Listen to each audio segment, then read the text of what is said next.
గుసగుసల అడవి రాజు హృదయానికి హత్తుకునే నీతి కథ. రాజు ఓరిన్ మానవులను పరిపాలించలేదు. అతను మాట్లాడే జంతువులు, మెరిసే జింకలు మరియు అల్లరి దేవకన్యలతో నిండిన ఒక మాయా అడవి అయిన గుసగుసల అడవికి రక్షకుడు.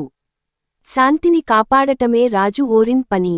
ఒక చెట్టు కొమ్మ ఎవరిదనే దానిపై ఉడుతలు పక్షులతో పోట్లాడుకుంటే ఓరిన్ దాన్ని పరిష్కరించేవాడు. ఒక ఎలుగుబంటి పిల్ల తప్పిపోతే ఓరిన్ దాన్ని కనుగొనేవాడు. అతను బంగారు కిరీటాన్ని ధరించలేదు. అతను తాజా ఐవీ తీగలు మరియు అడవి గులాబీలతో అల్లిన కిరీటాన్ని ధరించాడు. ఒక శీతాకాలంలో అడవిని భయంకరమైన మంచు తాకింది. నది గడ్డకట్టింది మరియు బెర్రీ పొదలు ఎండిపోయాయి. జంతువులు చలికి గడ్డకట్టుకుపోతూ ఆకలితో ఉన్నాయి. రాజు ఓరిన్ ఏమాత్రం సంకోచించలేదు. అతను తన గొప్ప చెక్క రాజభవనం తలుపులు తెరిచాడు. మీరందరూ లోపలికి రండి అని ఆజ్ఞాపించాడు. ఆ రాత్రి ఆ రాజభవనం ఒక అందమైన గందరగోళంగా ఉంది. 300 మెత్తటి కుందేళ్లు గొప్ప అగ్నిగుండం దగ్గర నిద్రపోయాయి. ఒక గుడ్లగూబల కుటుంబం స్ఫటికపు షాండిలియర్ల మీద వాలింది.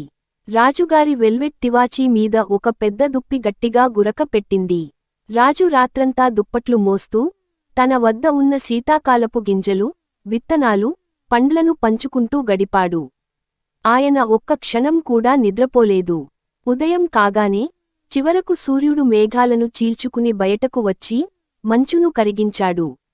జంతువులు రాజుకు కృతజ్ఞతలు తెలిపి సంతోషంగా తిరిగి అడవిలోకి వెళ్ళిపోయాయి. ఓరిన్ అలసిపోయాడు. అతని రాజభవనం అంతా బురదతో, జంతువుల బొచ్చుతో నిండిపోయింది మరియు అతని ఆహార నిల్వలు పూర్తిగా ఖాళీ అయ్యాయి. కాని అతను తన సింహాసనం మీద కూర్చున్నప్పుడు ఒక మృదువైన గలగల శబ్దం విన్నాడు. జంతువులన్నీ తిరిగి వచ్చాయి. వాటికి దొరికినవన్నీ మోసుకొచ్చాయి. తీపి శీతాకాలపు వేర్లు, తాజా పైన్ కాయలు మరియు అందమైన రాళ్ళు. అవి ఆ కానుకలను అతని పాదాల వద్ద పోగు చేశాయి. ఒక తెలివైన ముసలి గుడ్లగూబ కిందకు ఎగిరి వచ్చి అతని భుజం మీద వాలింది. నిజమైన రాజు అధికారంతో పరిపాలించడు, ఓరిన్ అని ఆ గుడ్లగూబ గుసగుసలాడింది. ఆయన దయతో పరిపాలిస్తాడు మరియు దయగల రాజు ఎన్నడూ పేదవాడు కాదు. లైక్ చేయండి, షేర్ చేయండి, సబ్స్క్రైబ్ చేయండి.